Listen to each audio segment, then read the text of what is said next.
Hi అండి, welcome to Nihari vlogs. నేను మీ నిహారిక. అందరు బాగున్నారా? నేనైతే చాలా బాగున్నాను. ఐ హోప్ మీరు అందరు కూడా చాలా బాగుండు అనుకుంటున్నాను. రోజు మన రెసిపీ ఏంటంటే చికెన్ విత్ ఎగ్ అండ్ వెల్లుల్లిపాయ కారం అనమాట. కర్రీ అయితే అదే. ఈ మూడు కాంబినేషన్ లో నిజంగా నేను ఫస్ట్ టైం ట్రై చేశాను. టేస్ట్ అయితే చాలా అంటే చాలా బాగుందండి. మనం ఎప్పుడైనా కోడిగుడ్డు తోటి వెల్లుల్లిపాయ కారం వేసి చేసుకుంటాం, లేదంటే అచ్చం వెల్లుల్లిపాయ కారం వేసుకుందన్నా చాలా బాగుంటది కదా. సో నాకు ఎందుకో ఇలా కొత్తగా ట్రై చేయాలనిపించింది. ట్రై చేశాను. టేస్ట్ కూడా చాలా బాగుంది. అండ్ మనం దీంట్లో ఎక్స్ట్రా గరం మసాలాలు ఇవేం వేయమన్నమాట.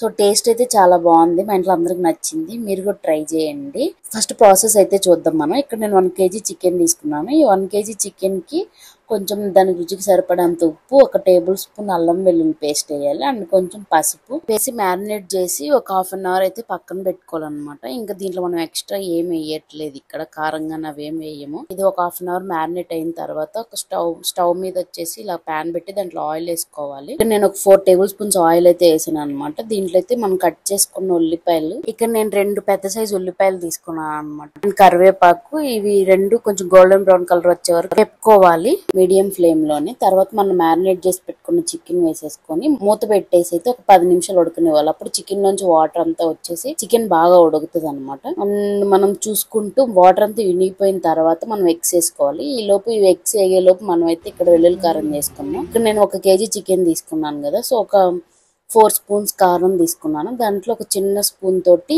జీలకర్ర అండ్ రుచికి సరిపడా ఉప్పు అండ్ వెల్లుల్లిపాయలు అయితే ఒక మన గుప్పిడి నిండుగా అండి.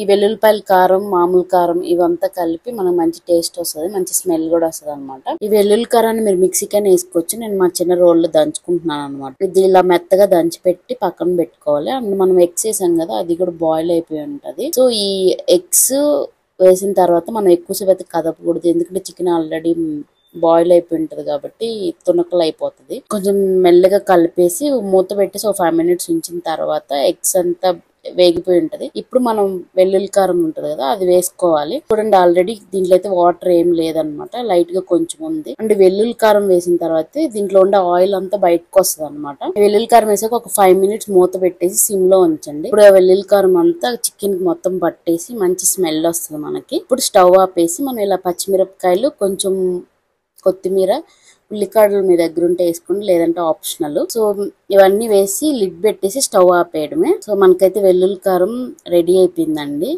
ఇది చాలా అంటే చాలా మంచి స్మెల్ వస్తుంది మీరు ఇంట్లో చేస్తున్నప్పుడే. దీన్ని వేడి వేడి అన్నంలో వేసుకొని తిన్నారంటే మొత్తం అన్నం ఈ కర్రీతో తినేస్తాం. మనం ఎక్కువ ఏం మసాలాలు వేయకుండా జస్ట్ వెల్లుల్లి కారం వేసి చేసుకున్నాం కదా, టేస్ట్ అయితే చాలా బాగుంటది. మీకు ఏం నోటికి తినాలనిపించినప్పుడు ఈ కర్రీ చేసుకున్నారంటే మొత్తం తినేస్తారు అనమాట. అంత బాగుంది. మా ఇంట్లో అయితే అందరికి చాలా బాగా నచ్చింది. మీరు ట్రై చేసి మీకు ఎలా వచ్చిందో నాకు ఒక కామెంట్ చేయండి. ఈ వీడియోని లైక్ చేసి షేర్ చేయండి and subscribe to my channel. మీకు నెక్స్ట్ ఏ రెసిపీస్ కావాలో నాకు ఒక కామెంట్ చేయండి అండ్ ఏ వీడియోస్ పోస్ట్ చేయాలనేది కూడా నాకు కమెంట్ బాక్స్ లో కమెంట్ చేయండి. Thanks for watching. బాయ్.